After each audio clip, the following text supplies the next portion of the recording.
हम करेंगे हर मजलूम की हिमायत। बिस्मिल्लाहिर्रहमानिर्रहीम। अस्सलाम वालेकुम। मैं हूँ हुरैन फातिमा और आप देख रहे हैं हिमायती न्यूज HD चैनल। नजर डालते हैं आज की अहम खबरों पर। हालिया बारिशों और सैलाबी सूरत हाल से डेयरी इंडस्ट्री शदीद मुतासिर।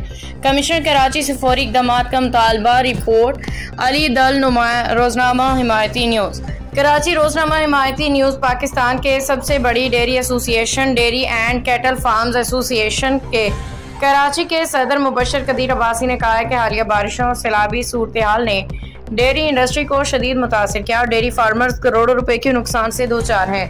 उन्होंने रोजनामा हिमायती न्यूज से गुफ्तगू करते हुए बताया कि बारिशों के बायस रोड बंदिश और पानी खड़ा होने की वजह से ट्रैफिक की रवानी नामुमकिन होती जाती है, जिसके नतीजे में दूध बर वक्त शहर नहीं पहुंच पाता और इसका सारा नुकसान डेयरी फार्मर्स को बर्दाश्त करना पड़ता है। एशिया की सबसे बड़ी मवेशी मंडी रोजाना 54 लाख लीटर दूध सप्लाई करने वाली भैंस कॉलोनी में हर तरफ सहूलियात का फुकदान है। बारिशों के दौरान सड़कों पर इतना पानी जमा हो जाता है कि गाड़ियां निकालना मुहाल हो जाता है, जबकि सैलाबी सूरत हाल में अजनास और चारे के नर्ख भी दुगने हो चुके हैं। मुबशर कदीर अब्बासी ने कहा कि हमने बारहा अपनी शिकायत कमिश्नर कराची तक पहुंचाने की कोशिश की, मगर 2 मरतबा मीटिंग के लिए बुला के मनसूख कर दी गई है। ऐसे में डेयरी इंडस्ट्री से वाबस्ता 60,000 गवालों और इनसे जुड़े फीड कंपनियों, मेडिसिन कंपनियों, दीगर कारोबारों के लिए खतरा पैदा हो गया है। उनका कहना था कि सिर्फ खुराक के अखराजात ही 1 माह के अंदर डबल हो गए हैं। फार्मर्स कर्ज के बोझ तले दब रहे हैं। कई फार्मर्स ताज़ा जानवर कटवाने पर मजबूर हो गए हैं। इसके बावजूद दूध के निर्ख गुज़िश्ता साल के बराबर रखने पर मजबूर किया जा रहा है, जबकि अखराजात कई गुना बढ़ चुके हैं।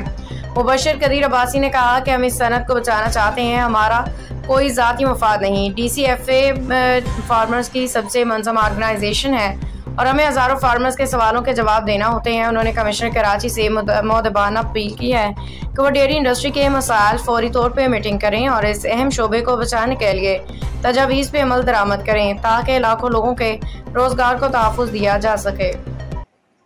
बिस्मिल्लाहिर्रहमानिर्रहीम। Mubashar Qadeer Abbasi, president DCFA Karachi.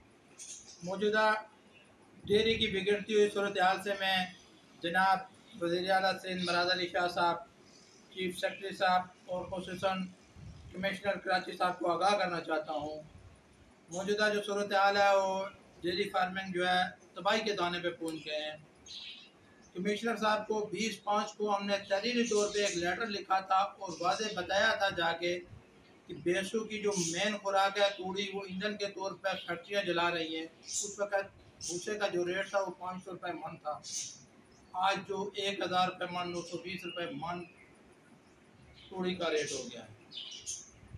जनाब अली 27/6 को मैंने दूध के नए नोटिफिकेशन के लिए कास्ट ऑफ प्रोडक्शन दी थी, जो 262 रुपये एक्स फॉर्म हमारी थी। वो कास्टिंग आज बढ़ कर 277 रुपये पर लीटर हो गई है। मैं कमिश्नर साहब को वाज़े बताना चाहता हूँ कि मौजूदा सूरत हाल में जो NDF का पाला जो फीड हम भैंसों को डालते हैं वो 3400 रुपये का रेट था, आज 4000 रुपये का हो गया है। फीड 3500 रुपये की हो गई है। चोकर जो 1750 रुपये का था आज 2400 रुपये का हो गया है। भूसा जो मेन चीज़ हमारी भैंसों की मेन खुराक है, जिसके ऊपर हमने तहरीरी तौर पे आपको लिखा भी था कि भाई ये ईंधन के तौर पे जलाया जा रहा है, इसे रोका जाए, वो आज 1000 रुपये मन हो गया है। पाम खलीज 5000 रुपये मन हो गई है। सरसों 4400 रुपये और मूंग और चना आटी जो है 120 रुपये पर किलो हो गई है। मैं मौजूदा सूरत हाल में कमिश्नर साहब से मुतमना गुजारिश करूँगा, सर जो कल आपने मीटिंग रखी है उसमें हमारा जो दूध का नोटिफिकेशन है कास्ट ऑफ प्रोडक्शन के मुताबिक। अब तक के लिए इतना ही। मज़ीद खबरों और अपडेट्स के लिए देखते रहें हिमायती न्यूज HD चैनल।